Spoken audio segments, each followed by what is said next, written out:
Então, retomando aqui a nossa caminhada quaresmal, a gente podia fazer uma espécie de moldura literária hoje com duas frases que aparecem na liturgia. A primeira delas é o refrão do Salmo, que na verdade é uma súplica, né? Em minhas dores, ó Senhor, permanecei perto de mim. Vocês vão ver como que essa frase vai ressoar lá na última tentação, né? Em minhas dores, ó Senhor, permanecei perto de mim.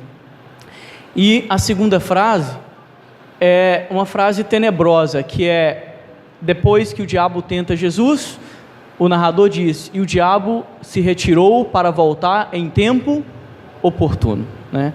Para mostrar como que as tentações são cíclicas e que nós não ficamos absolutamente livre daquilo que seria o mal na nossa vida, né? Sempre aparece de alguma forma.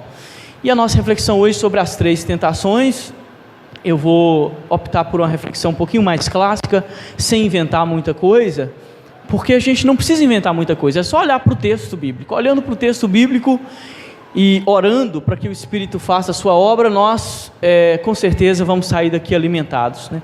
A primeira tentação que aparece hoje, tradicionalmente, é conhecida como uma tentação, vamos dizer assim, mais diária, né? Ou a tentação que nós sofremos todos os dias, né?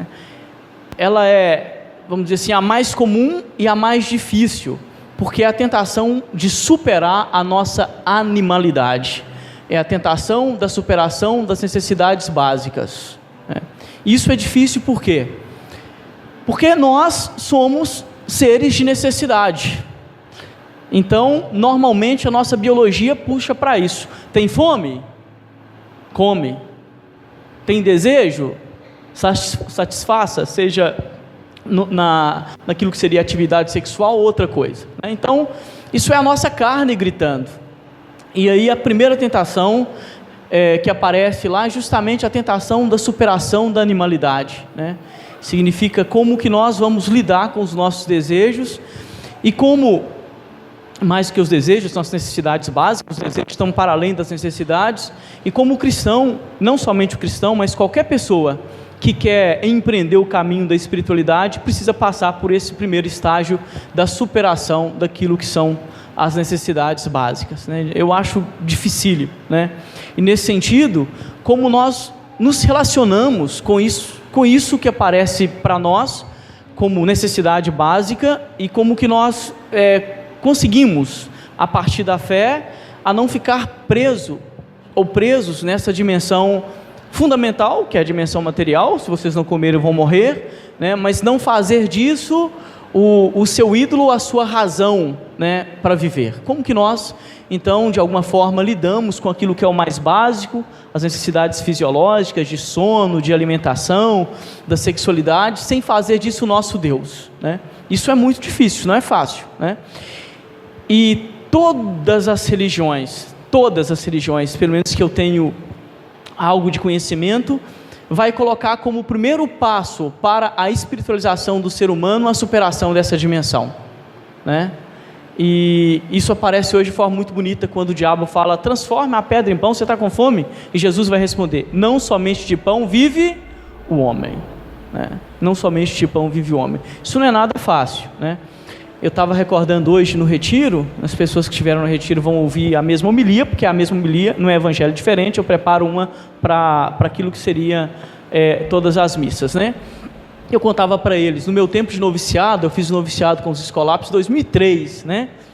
E o noviciado mais clássico não era no Brasil, era na Argentina, uma igreja um pouco mais clássica, e aí a gente tinha os padres e o meu mestre tinham uma forma de avaliar a maturidade espiritual e psicológica dos futuros padres. Sabe qual era um dos métodos? Ver como a gente se comportava na mesa, porque a glutoneria é um traço de imaturidade psicológica e espiritual, porque a diferença entre o ser humano e os animais é que nós somos capazes de dividir comida. O cachorro briga pelo seu osso, nós não, nós somos capazes de dividir, né? Nós não transformamos pedra em pão a qualquer custo, né? A necessidade básica da alimentação e outras, ela não sobrepõe, no caso daquilo que seria o ser humano, o próprio desejo, é uma outra coisa que eu não vou entrar aqui agora, ou aquilo que seria é a dimensão da transcendência. É por isso que nós somos capazes de dividir o pão. Cachorro não divide osso. Nós somos capazes de dividir o pão, né? E aí eu brincava hoje, falar de novo do pudim, né? Vocês não fizeram, mas tudo bem. Que às vezes a nossa maturidade espiritual mesmo, ela é mensurada com coisas muito simples, que é a capacidade que eu tenho de deixar o último pedaço de pudim na geladeira. Parece brincadeira, não é? Não é uma tentação? Todo mundo rindo aí porque alguém já comeu o último pedaço de pudim, né? Parece uma besteira, o padre está falando uma bobagem, mas não é uma bobagem, né? Que é a capacidade de partilha, de superar o desejo, nossa, eu quero ir lá, sabe? E aí, meus irmãos e irmãs, peço perdão se alguém me julga vulgar, mas a gente vai para o âmbito da sexualidade. Não é só porque passa uma mulher bonita que eu tenho que olhar para ela e falar gostosa. Perdoe-me aqui a expressão, mas é assim que eu quero dizer, né? Porque nós manifestamos a nossa animalidade naquilo que seria a comida no sentido fisiológico e naquilo que seria a comida no sentido sexual, que inclusive se usa esse termo vulgar para falar das relações sexuais. Então, o homem baixo, não de estatura, tá? Porque eu sou baixinho, significa o homem baixo, significa o homem que não cresceu, né, espiritualmente.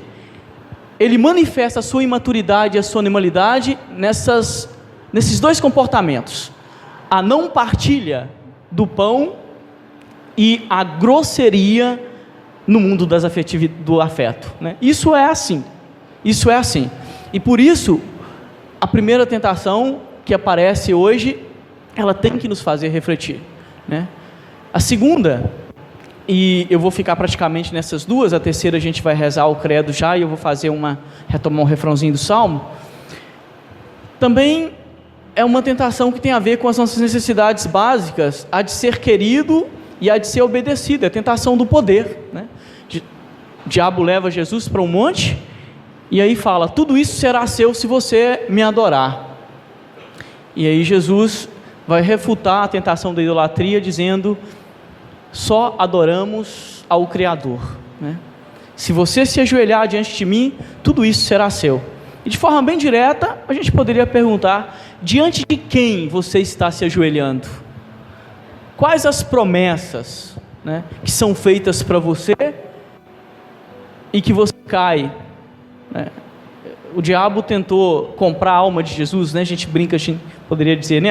Ajoelha diante de mim, tudo isso será seu, né? Uma ousadia do diabo, né? Você está vendendo a sua alma para o diabo?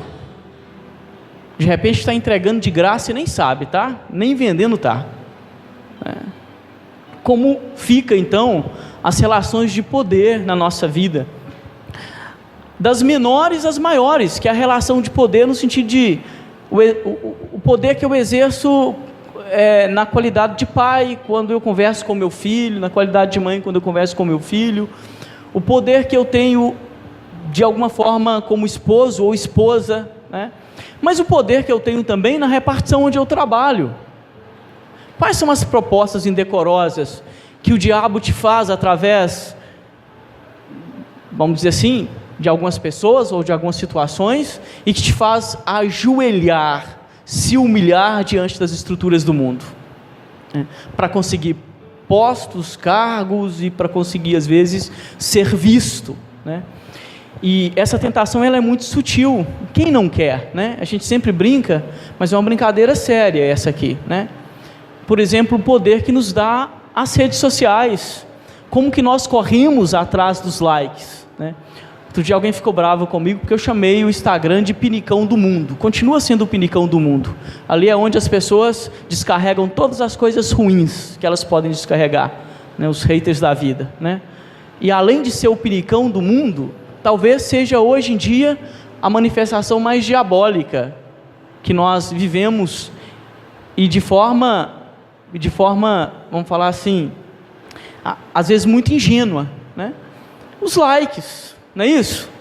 Quem não se sente deprimido quando posta alguma coisa lá, né? E de repente ninguém deu bola, né? Se eu tenho 15, 20, 30 likes, eu falo, olha, o pessoal está olhando para mim, né? Cuidado, tá? Isso é uma tentação que não é só para os jovens, porque o pessoal, por exemplo, não está falando para os jovens. Não, eu conheço gente de 70 anos que está viciado no Instagram e que está aposentado, agora passa o dia todo postando bobagem no Instagram e curtindo. Não estou falando para jovens, estou falando para todo mundo, né? É uma estrutura de poder. As redes sociais é uma estrutura de poder. Quem tem mais seguidores, manda mais. Se eu digo isso que eu estou dizendo para vocês e tenho 100 seguidores, é uma coisa, não é? Se o Padre Gilson falar, é outra. Por quê? Porque tem milhões de seguidores. Gosto muito do trabalho do Padre Gilson, hein? E continuem seguindo, não tem problema nenhum, né? Mas estou fazendo uma comparação para vocês entenderem, não é isso? Uma coisa é o que o Padre Gilson, o Padre Marcelo, né, o Pastor X fala com 1 milhão de seguidores. Outra coisa é o que o Padre fala na missa dominical com 100, 200 pessoas. Ou não é assim? É assim, né?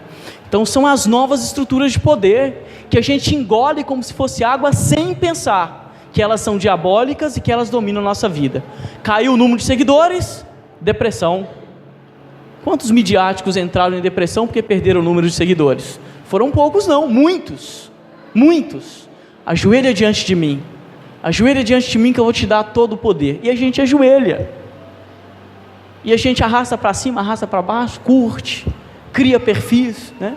Coisas muito complicadas. Vamos ficar em pé que nós vamos falar da última tentação, e nós vamos cantar o refrãozinho do Salmo e já fazer a nossa profissão de fé. Canta para mim um refrãozinho do Salmo para a gente falar da última tentação. Nós vamos cantar junto, tá? Esse refrãozinho do Salmo. Em minhas dores, ó Senhor, permanecei junto de mim. Em minhas dores, ó Senhor, permanecei junto de mim. Uma vez mais, vamos lá? Em minhas dores, ó Senhor, permanecei junto de mim.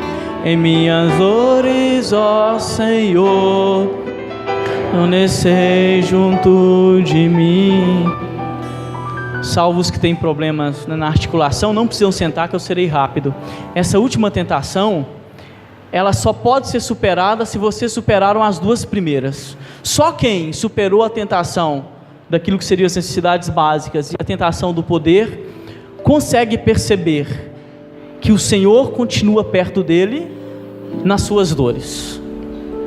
E aí eu quero trazer para vocês um testemunho que eu já falei uma vez aqui, mas é um testemunho recente, tá? E eu até peço perdão para ela porque eu não falei que ia falar, que ela não está aqui, também não se importa não, é minha funcionária, que perdeu o filho com 20 tiros há um mês atrás. Há um mês atrás o filho dela foi assassinado com 20 tiros. Ela não estava no bar bebendo cerveja e ela não estava vendo novela. Sabe o que a minha funcionária estava fazendo quando ela ouviu os 20 tiros dados no filho dela? Rezando o terço. Ela estava rezando o terço e saiu com o terço nas mãos para amparar o filho morrendo com 20 tiros e falando: filho, espera a ambulância chegar. E obviamente 20 tiros, né? Ela não culpou Deus. Qualquer pessoa ingênua falaria: como pode o Senhor permitir que meu filho morra com 20 tiros enquanto eu estou orando? Por que ela não culpou Deus? Por duas coisas. Primeiro, porque ela tem a experiência verdadeira com Deus. Ela já superou de alguma forma e já passou pelas duas tentações. E ela sabe que nas suas dores o Senhor acompanha. Segundo, porque ela entendeu que o mal do mundo é culpa da nossa liberdade. Deus não ia colocar o dedo no gatilho para impedir que o rapaz disparasse. Como Deus não vai tirar o cigarro de maconha ou a carreira de cocaína da sua frente. Deus não vai tirar o seu pé do acelerador e nem vai te cegar para não ver aquilo que você não deve ver. Os males do mundo têm a ver com a nossa liberdade. E mesmo assim, na nossa liberdade, com os males que nós causamos, né? Ele permanece junto da gente. É como aquele pai que fala: que pena, não consegui te livrar disso, mas estou aqui pelo menos para te apoiar, né?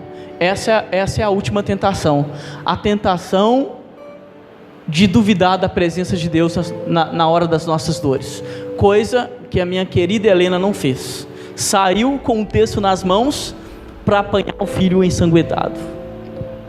Não ouvi da Helena até hoje uma reclamação sobre Deus. Eu estou com ela o tempo todo, de segunda a sexta. Nunca ouvi a Helena falar: por que Deus fez isso comigo, hein? Já ouvi ela falar: por que meu filho foi se meter com isso? Já ouvi ela falar: por que meu filho foi se meter com isso? Mas nunca ouvi a Helena dizer: por que Deus fez isso comigo? Porque a Helena, na sua simplicidade, tem uma experiência com Deus. Isso é forte, né? E esse testemunho eu deixo para vocês pensarem e que nós oremos com isso.